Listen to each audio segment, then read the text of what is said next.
Estamos de volta e agora vamos falar de inflação, sim, do IPCA, medido nos preços dos alimentos. Quem vai esclarecer os detalhes sobre isso é Bruno Luque, superintendente técnico da CNA, que está aqui com a gente. Bom dia. Bom dia, Marcelo. Bom dia aos produtores que nos assistem. A inflação sempre preocupa, né? É uma questão que preocupa a todos, produtores e consumidores. Aliás, todos somos consumidores em primeiro momento, né? O que está preocupando mais? Quais as altas que nós tivemos aí, principalmente destaque para leite e feijão? Na verdade, essa época do ano já é comum, né, a gente ter essa notícia que os alimentos são os maiores vilões da inflação, a meados do ano. Isso se explica em questão da sazonalidade de produção.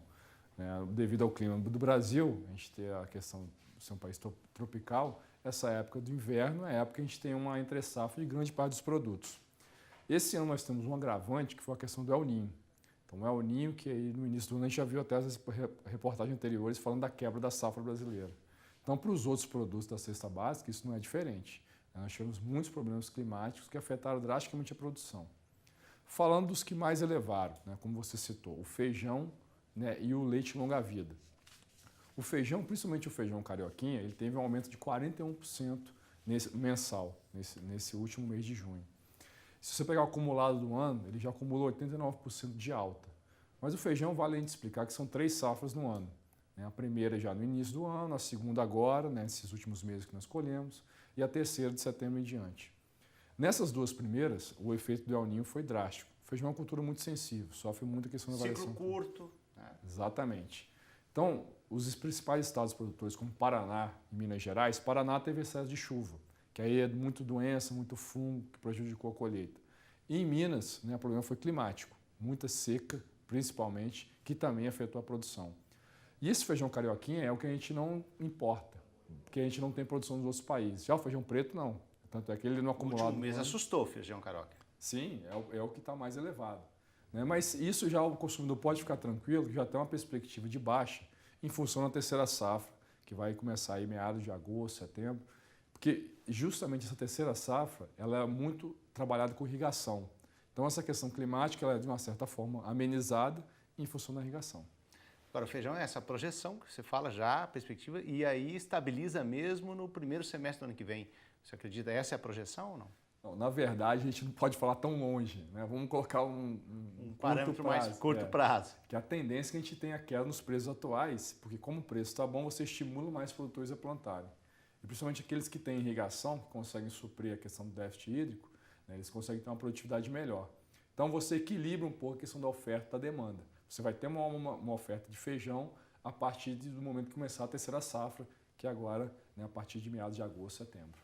Preocupação o leite também. Como é que é a questão do leite? É similar? O leite, nós temos um patamar um pouco mais diferenciado. Ano passado, só para a gente fazer um retrospecto, foi um dos piores anos da pecuária leiteira. Para você ter ideia, o Brasil sempre registra aumentos da produção. Cada ano tem um incremento. Mesmo que alguns anos são ruins, de estagnação de 0%, 0,5%, ano passado se espera que vai fechar em queda de entre 2% e 3%. Não saiu os dados oficiais do IBGE ainda, mas a ideia é que caia a produção de leite em função de ser um ano que teve uma dificuldade econômica muito grande para os produtores. Houve uma redução de consumo da população, principalmente de produtos de valor agregado, queijo e iogurtes, por exemplo.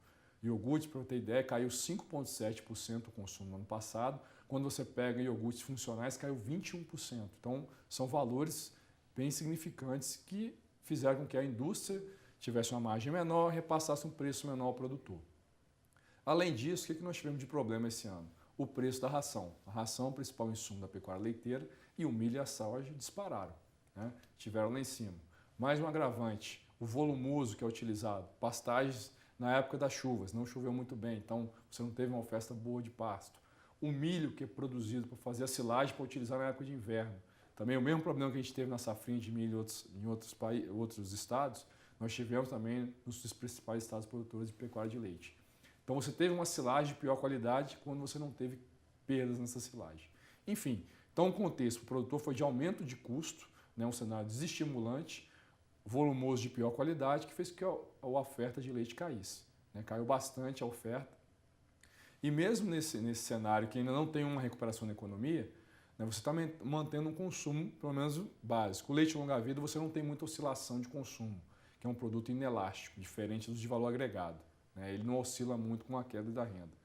Então, com a redução da oferta, o preço desse produto aumentou e, consequentemente, o produtor teve um aumento de preço, não na mesma proporção com o consumidor, mas a gente espera que isso também já, entrando a safra do sul, que agora nos meses de inverno e começando as chuvas em setembro, também se recupere a questão do preço do leite longa-vida. Mas também nós temos quedas de preços aí, com a cebola, o mamão, temos uma notícia boa também, né? Esses produtos, né, principalmente algumas hortaliças, a cebola, a batata, né, e o mamão, foram produtos que tiveram uma alta muito grande no primeiro semestre, também em função da questão climática.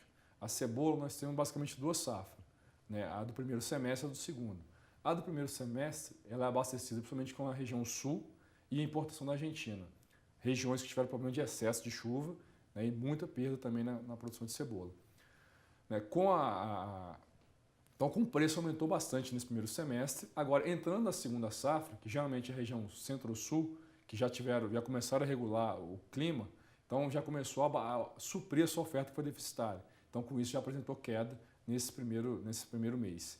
O mamão também é a mesma coisa. O mamão é produzido muito no Espírito Santo e na região Nordeste. Com a seca muito forte que teve, o calor muito intenso prejudicou a qualidade do fruto. Então, isso também afetou a produtividade. Mas com a melhoria do clima, também já vai reduzindo um pouco a intensidade do preço desses produtos. Bruno Lux, superintendente técnico da CNA, muito obrigado pelas informações. Por nada.